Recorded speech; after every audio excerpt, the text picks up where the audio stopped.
Imagine waking up tomorrow and 1 out of every 3 people in your country is just gone. No warning. No natural disaster. Just war. That's exactly what happened in parts of Germany during the 30 Years' War. Entire towns erased. Crops burned. Cannibalism reported. Civilization unraveling.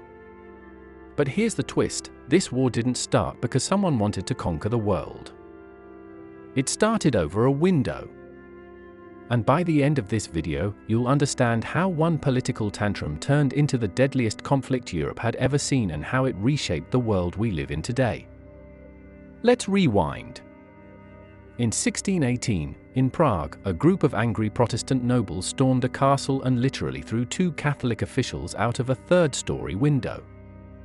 This event, called the Defenestration of Prague, wasn't just medieval chaos.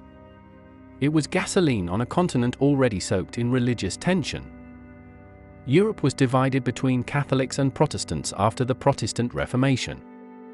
The Holy Roman Empire, mostly modern-day Germany, was a fragile patchwork of hundreds of mini-states. Different rulers. Different religions. Constant friction. The window incident? That was the spark. But here is where it gets interesting. This wasn't just a religious fight. On the surface, it looked like Catholics versus Protestants. But beneath it? It was about power. Territory. Control. The empire was led by the Catholic Habsburg dynasty. They wanted tighter control. Protestant princes wanted independence. Then foreign powers jumped in. Spain backed the Catholics. France, ironically Catholic, backed the Protestants. Sweden invaded. Denmark invaded. At this point, it wasn't a civil war. It was a continental cage match. And Germany? It was the battlefield. Imagine your home turning into a freeway for every army in Europe. That's what happened to the German states. Mercenary army soldiers for hire roamed the countryside. And here's the brutal part, they weren't paid consistently. So they paid themselves. They looted villages. Burned farms. Stole livestock. Tortured civilians for hidden food. Some regions of Germany lost 40%, even 50% of their population. Overall, historians estimate about 1/3 of the population in the German territories died. Not just from fighting. From starvation. From disease. From sheer societal collapse. But it gets darker. War destroys supply chains. Fields don't get planted. Trade stops. Food vanishes. Starvation became normal. There are documented cases of cannibalism. Parents abandoning children. Entire towns wiped out by plague because no one was left to bury the dead. And remember, this was 1618 to 1648. No antibiotics. No centralized relief systems. No Red Cross. When armies passed through, they stripped areas bare. Then another army would come through weeks later and find nothing left. This wasn't just a war. It was a slow-motion apocalypse. After 30 years of carnage, Europe was exhausted. In 1648, leaders signed the Peace of Westphalia. And this treaty changed everything. It introduced the revolutionary idea that each state had sovereignty, the right to govern itself without outside interference. That concept? It's the backbone of modern international law.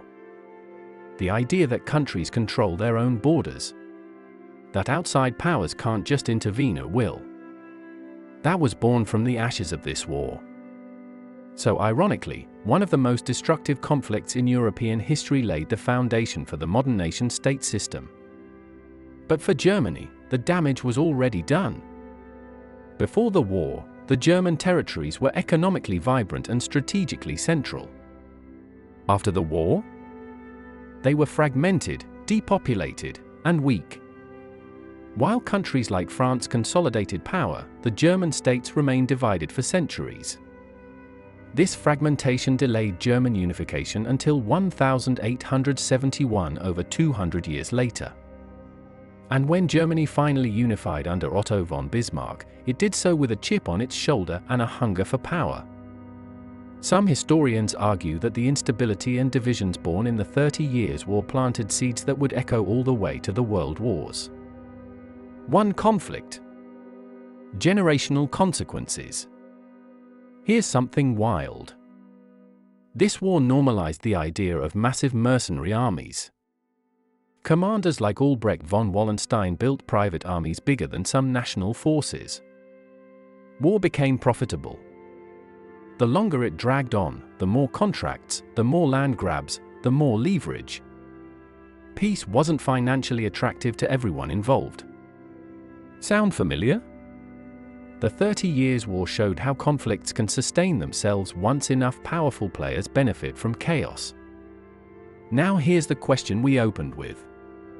Could one regional conflict spiral into a 30-year continental disaster? The scary answer? Yes.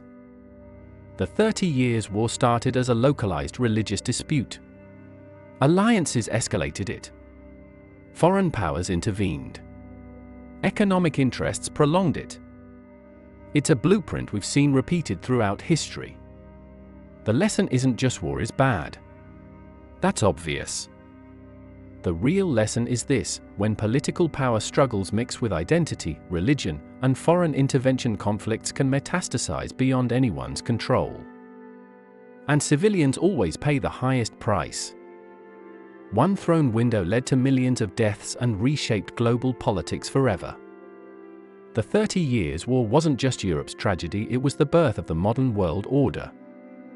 If this story changed how you see history, you'll love the next video on how a single assassination triggered World War I. Hit subscribe, and I'll see you there.